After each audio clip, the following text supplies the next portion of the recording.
മുസ്ലിം ലീഗിന് 5 മന്ത്രിമാർ എന്നത് ഉറപ്പിച്ചിരിക്കുന്നു. PK Kunhalikutty, KM Shaji, N Shamsuddin, V Abdul Gafoor, Parakkal Abdulla ഇവർ മന്ത്രിസഭയിലെത്തുമെന്നുള്ളതാണ്. ലീഗിന്റെ ഉന്നതാധികാര സമിതിയിലാണ് ഇപ്പോഴത്തെ തീരുമാനം. ക്യാബിനറ്റ് പദവി കിട്ടിയാൽ MK മുനീർ ഉന്നത സ്ഥാനത്തുണ്ടായിരിക്കും. PK ബഷീറിന് ഈ തീരുമാനത്തിൽ അതൃപ്തിയുണ്ട് എന്ന് വാർത്ത. വിനേഷ് കുമാറാണ് തിരുവനന്തപുരത്ത് നിന്ന് വിശദാംശങ്ങൾ ചേരുന്നത്. വിനേഷ്, അപ്പോൾ ലീഗ് മന്ത്രിമാരുടെ കാര്യത്തിൽ തീരുമാനം, വിവരങ്ങൾ? ഉന്മേഷ്, അനുജ, ലീഗ് മന്ത്രിമാരുടെ കാര്യത്തിൽ ഏറെക്കുറെ തീരുമാനമായിട്ടുണ്ട്. അല്പസമയം മുമ്പ് പാണക്കാട് സാദിഖ് അലി ശിഹാബ് തങ്ങളുടെ നേതൃത്വത്തിൽ നടന്ന ഈ ഉന്നതാധികാര സമിതിയാണ് ഇങ്ങനെ ഒരു തീരുമാനമെടുത്തിരിക്കുന്നത്. 5 മന്ത്രിമാരാണ് നിലവിൽ മുസ്ലിം ലീഗിന് അനുവദിച്ചിട്ടുള്ളത്. ഇതിൽ 5 മന്ത്രിമാർ ആരൊക്കെ ആവണം എന്നുള്ള കാര്യത്തിലൊരു ആശയക്കുഴപ്പമുണ്ടായിരുന്നു. അതിൽ PK ബഷീറിന്റെ പേര് ഇപ്പോൾ നിലവിലില്ല. കാരണം ഇപ്പോൾ ഉള്ളത് PK കുഞ്ഞാലിക്കുട്ടിയാണുള്ളത്. PK കുഞ്ഞാലിക്കുട്ടി, അതുപോലെ തന്നെ KM ഷാജിയുണ്ട്, അതുപോലെ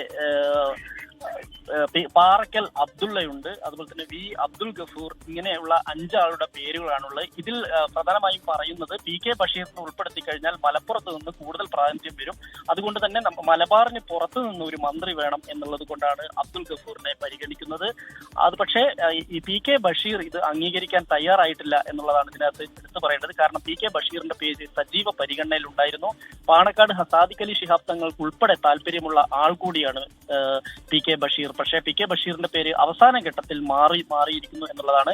അതായത് കാസർഗോഡ് നിന്നുള്ള അഷ്റഫിന്റെയും അതുപോലെ തന്നെ അബ്ദുൽ ഗഫൂറിന്റെയും പേര് അവസാന ഘട്ടത്തിലാണ് വന്നത്. PK ബഷീറിന് ആദ്യത്തെ 3 മന്ത്രിമാരുടെ പേരുകളിൽ ഒന്ന് PK ബഷീറായിരുന്നു. PK കുഞ്ഞാലിക്കുട്ടിയും KM ഷാജിയും കഴിഞ്ഞാൽ PK ബഷീറിന്റെ പേരായിരുന്നു. പിന്നീട് KM ഷാജിയിൽ തൽക്കാലത്തേക്ക് KM ഷാജിയെ മാറ്റണം എന്നുള്ള രീതിയിലേക്ക് ഒരു ചർച്ചകൾ വന്നിരുന്നു.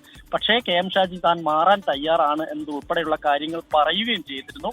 പക്ഷേ എന്തുകൊണ്ടോ മാറ്റം വന്നത് ഇപ്പോൾ ഇങ്ങനെയാണ്. ഇപ്പോൾ 5 പേരുടെ പട്ടികയാണ്. പക്ഷേ ഇപ്പോഴും ഇത് പൂർണ്ണ അർത്ഥത്തിൽ അംഗീകരിച്ചു എന്ന് പറയാൻ കഴിയില്ല. ഉന്നതാധികാര സമിതിയിൽ ഇങ്ങനെ ഒരു തീരുമാനമുണ്ടായി എന്ന് മാത്രമേ നമുക്ക് പറയാൻ കഴിയുകയുള്ളൂ. എന്തായാലും ഔദ്യോഗികമായി മുസ്ലിം ലീഗ് നേതൃത്വം അടുത്ത ദിവസം തന്നെ ഇത് സംബന്ധിച്ച് വാർത്താ സമ്മേളനം നടത്തും. അതായത് നാളെ തന്നെ വാർത്താ സമ്മേളനം ഉണ്ടാവും. ഇത് സംബന്ധിച്ച് 5 മന്ത്രിമാരുടെയും വകുപ്പുകളും മറ്റു കാര്യങ്ങളും ആ സമയം മാത്രമേ വ്യക്തമാവുകയുള്ളൂ എന്നാണ് ഇപ്പോൾ ലീഗ് വൃത്തങ്ങൾ നൽകുന്ന സൂചന. ഉന്മേഷ്, അനുജ.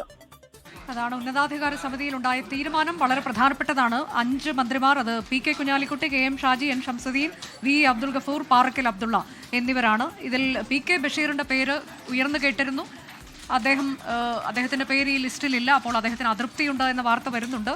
ഒപ്പം ക്യാബിനറ്റ് പദവി ലഭിച്ചാൽ MK മുനീർ ഉന്നത സ്ഥാനത്തെത്തും എന്ന വിവരം കൂടിയുണ്ട്. അത്തരം ചർച്ചകളൊക്കെയാണ് ഇന്ന് ഉന്നതാധികാര സമിതിയിൽ ഉണ്ടായത്.